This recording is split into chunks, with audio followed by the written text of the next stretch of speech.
अपनी प्राण वायु को दोनों भौहों के बीच लाना चाहिए और तब प्राण वायु के सातों बहिर्द्वारों को बंद करके उसे भगवत धाम जाने को अपना लक्ष्य बनाना चाहिए। यदि वो भौतिक भोग की सारी इच्छाओं से मुक्त है तब उसे ब्रह्म रंध्र तक पहुंचना चाहिए तथा भगवान में स्थिर हो जाने पर अपने सारे भौतिक बंधनों को त्याग देना चाहिए। तो this is the practice which a yogi should be performed while leaving his body in this material world। तो तात्पर्य बाय अर्चनीय वंदनीय प्रातः स्मरणीय जगत कृष्ण प्रभुपाद जी द्वारा प्रभुपाद की।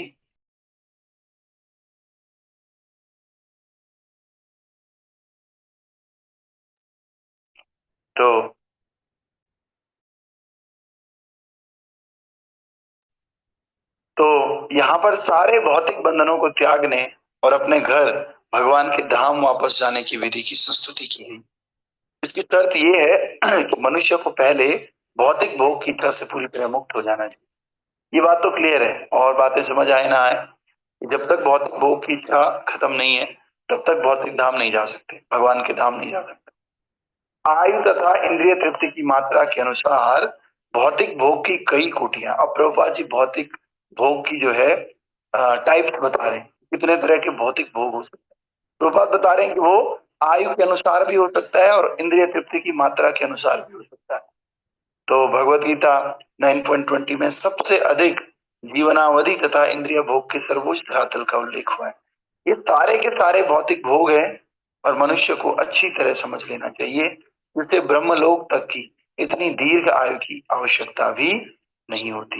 उसे भगवत धाम वापस लौटना ही होगा।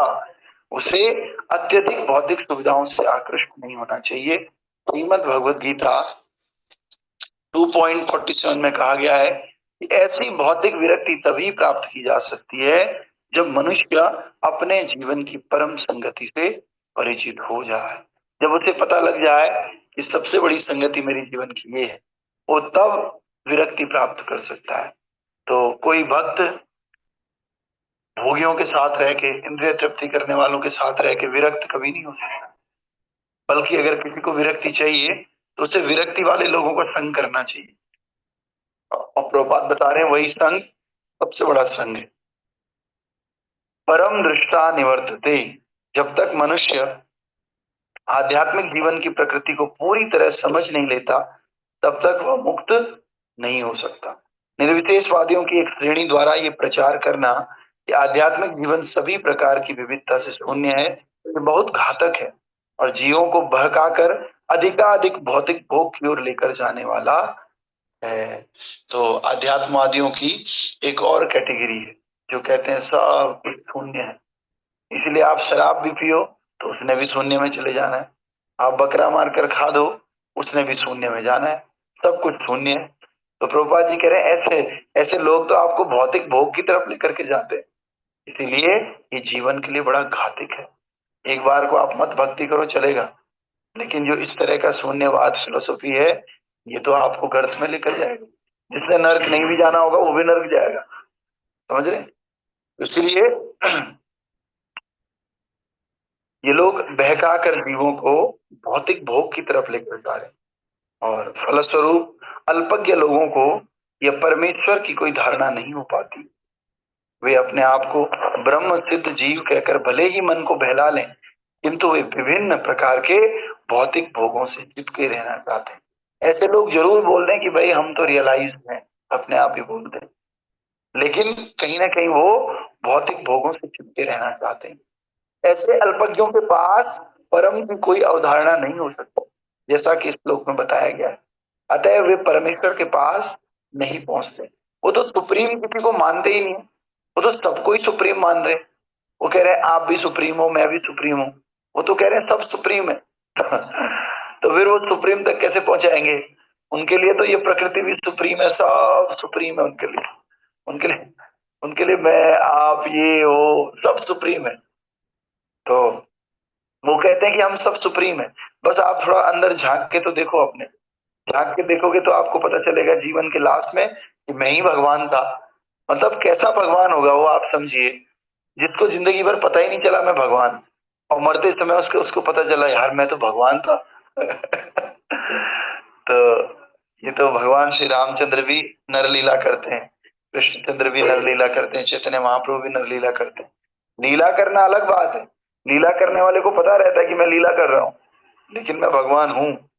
लेकिन ये कैसे भगवान है भैया, जो सुबह सुबह उठ के फ्रेश हो रहे हैं, फिर नौकरी धंधे पे भी जा रहे हैं, फिर बॉस की डांट भी सुन रहे हैं, आकर के वो थक भी जाते हैं, कैसे भगवान है।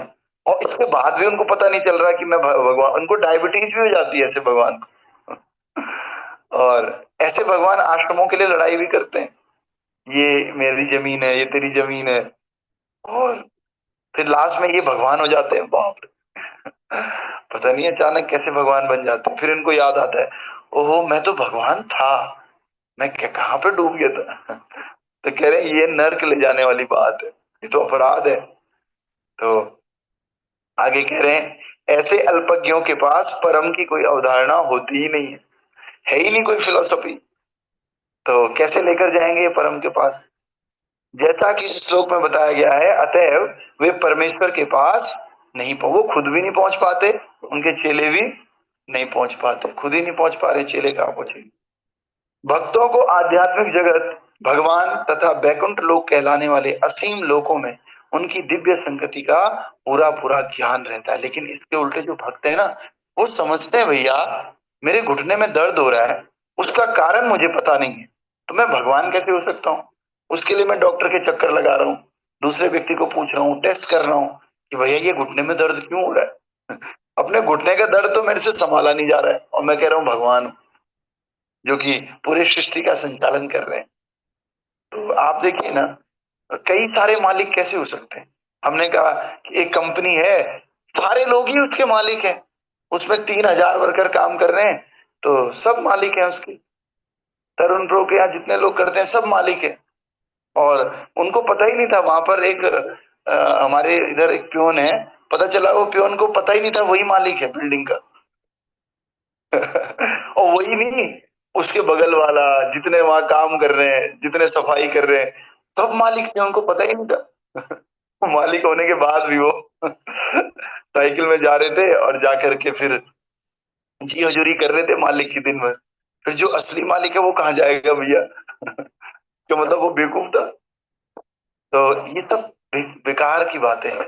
वास्तव में जो भक्त है ना, भक्त जानता है कि मेरे बस में कुछ भी नहीं है, और मैं जरूर हूँ, मैं इटर्नल हूँ, ऐसा नहीं कि मैं खत्म हो जाऊंगा, मैं शाश्वत रहने वाला हूँ, लेकिन मैं भगवान का सेवक हूँ। मेरे से ऊपर कोई है, वो भगवान है जो सबके मालिक है, और उन्हीं का मैं एक अंश हूँ, छोटा सा। वो बहुत विभु है और मैं एक छोटा सा अणु। विभु मतलब बहुत बड़ा होना, और अणु मतलब उसका इनफाइनाइटली टाइम्स छोटा होना, बहुत छोटा हूं। पर मैं भी हमेशा रहता हूं, और वो विभु भी हमेशा रहता है, क्योंकि मैं उन्हीं से प्रकट हुआ हूं। लेकिन मेरी सामर्थ्य उनके सामने कुछ भी नहीं। तो ये फिलोसफी है, और इसीलिए मैं भटकता भी रहता हूँ, क्योंकि छोटा हूं ना, और वो महान है, वो बड़े हैं, वो विभु हैं। इसलिए वो अगर नर के रूप में भी आते हैं, तब भी वो लीला की दृष्टि से मनुष्य बन जाते हैं, लेकिन उनको सब कुछ याद रहता है। इसलिए तो अर्जुन ने गीता में कहा कि भाई तेरे, मेरे और ये सब राजा, हमारे कई जन्म हो चुके हैं, लेकिन तुमको तो कुछ याद है ही नहीं, क्योंकि तुम क्या हो, जीव हो, जीव तत्व हो, भगवान नहीं हो तुम। और मैं भगवान हूं, इसीलिए मुझे तुम्हारे पिछले सारे जन्म याद हैं, और अगले कौन से जन्म होंगे वो भी मुझे पता है। समझ रहे, ये भगवान और जीव में अंतर है। भगवान को और जीव को एक जैसा मानना बहुत बड़ा अपराध, नरकगामी है सब चीजें। तो इसलिए कह रहे हैं कि भक्तों को ये सब पता रहता है, इसीलिए भक्तों की संगति बड़ी महत्वपूर्ण है। और यहाँ पर अकुंठ दृष्टि, इसका भी उल्लेख हुआ है। अकुंठ या वैकुंठ का एक ही भाव है, और जिस किसी ने आध्यात्मिक जगत तथा भगवान के साथ साक्षात संगति को अपना लक्ष्य बना रखा है, केवल वही इस भौतिक संसार में रहते हुए भी अपने बंधनों को त्याग सकता है। अरे उस आध्यात्मिक जगत का इतना प्रभाव है कि वहां रह करके तो आदमी होगा ही बंधन मुक्त, लेकिन अगर उसकी संगति कोई व्यक्ति यहाँ भी करता है भौतिक संसार में, तो यहाँ रह के भी वो बंधन मुक्त हो सकता है। भगवान और उनके भक्त ये दोनों आध्यात्मिक है, ये दोनों बंधन से मुक्त है। और इनकी कोई संगति यहाँ रह के भी करता है, तो यहाँ रहते रहते भी वो मुक्त हो जाता है। इसलिए बोलते हैं नित्य मुक्त और नित्य सिद्ध, ये दो तरह के भक्त होते हैं, वैष्णव होते हैं। तो नित्य मुक्त जीव वही है जो यहाँ पर है, मुक्त होकर भगवान के धाम चले गए। और जो नित्य शुद्ध है वो भी भगवान के धाम से आते हैं। तो इस प्रकार से यहाँ रहते हुए भी प्रभुपाद जी भगवान के धाम से आए, लेकिन माया से कभी उनका कोई लाला पड़ा ही नहीं। तो इसलिए प्रभुपाद जी जैसे संत हैं वो संसार में रहकर भी मुक्त रहते हैं, और उनके साथ अगर हम रहते हैं तो हम भी मुक्त हो जाते हैं भौतिक संसार में रहते हुए। मुक्ति का अर्थ ये नहीं है कि आपको मरना ही पड़ेगा। मुक्ति का अर्थ है कि आप इस भौतिक संसार के क्लेशों से मुक्त हो गए। अब आपको ये भौतिक संसार की चीजें आकर्षित नहीं करते हैं, उसको मुक्ति बोलते हैं। बस अब मृत्यु तो एक फॉर्मेलिटी है उस आदमी के लिए, मुक्ति तो वो कब का हो चुका है, लेकिन बस एक दिन फॉर्मेलिटी आएगी। जैसे कोई पक्का हो जाता है आदमी एग्जाम तैयार करने के लिए, लेकिन एग्जाम तो एक फॉर्मेलिटी है। फिर एग्जाम आता है, कहता है तैयारी तो है, फटाफट देता है, हो जाता है उसका। लेकिन एग्जाम के लिए तैयार तो वो 1 साल पहले ही हो चुका था, 6 महीने पहले हो चुका था। इसी प्रकार से हम सब भी भौतिक बंधनों को त्याग सकते हैं, केवल किसके द्वारा? भगवान की साक्षात संगति के द्वारा। ये साक्षात संगति को अपना लक्ष्य बना करके। और ये परम शब्द तथा भगवत गीता के कई स्थानों पर आया, परम धाम एक ही है। जो भी परम धाम को जाता है वो कभी इस भौतिक जगत में लौट कर नहीं आता। ऐसी मुक्ति भौतिक जगत की सर्वोच्च लोक को प्राप्त करने पर भी नहीं मिल सकती है। तो जो परम धाम या परम, प्रभुपाद करें एक ही शब्द है, इस श्लोक में भी परम का उल्लेख हुआ है। परम मीन्स भगवान का जो परम धाम है उसको परम बोल रहे हैं। तो कह रहे हैं कि इस भौतिक संसार में आप कहीं भी चले जाओ, आपको इस संसार में लौटकर आना ही पड़ेगा दोबारा। लेकिन भगवान के धाम अगर आप एक बार चले गए तो ऐसी मुक्ति आपको इस भौतिक जगत के सबसे बड़े लोक में, जिसको ब्रह्मलोक कहते हैं, वहां जाने पर भी नहीं मिल सकती। जो मुक्ति बैकुंठ जाने पर मिलती है, जो व्यक्ति परम धाम जाने में मिलती है। फिर कह रहे हैं प्राणवायु 7 छिद्रों द्वारा निकलती। जो हमारे प्राण निकलते हैं ना, 7 छेदों के द्वारा निकलते हैं। कहां से? 2 आंख, 2 नथुने, 2 कान, 6 और 1 मुंह। सामान्य तो मनुष्य की मृत्यु के समय ये वायु मुंह से होकर निकलती, किंतु जैसा कि पूर्व में कहा जा चुका है, जो योगी प्राण वायु को अच्छी तरह से वश में करता है वो सिर में ब्रह्मरंध्र को भेद करके प्राण वायु को त्याग सकता है। अतएव योगी उपयुक्त 7 चित्रों को बंद कर देता है, जिससे कि प्राण वायु सहज ही ब्रह्मरंध्र से होकर फूट निकले। ये महान भक्त के भौतिक बंधन त्यागने का निश्चित चिन्ह है। तो ये कह रहे हैं कि अगर हम सारे द्वार बंद भी कर लें तो फिर एक ब्रह्मरंध्र सर में हो जाता है।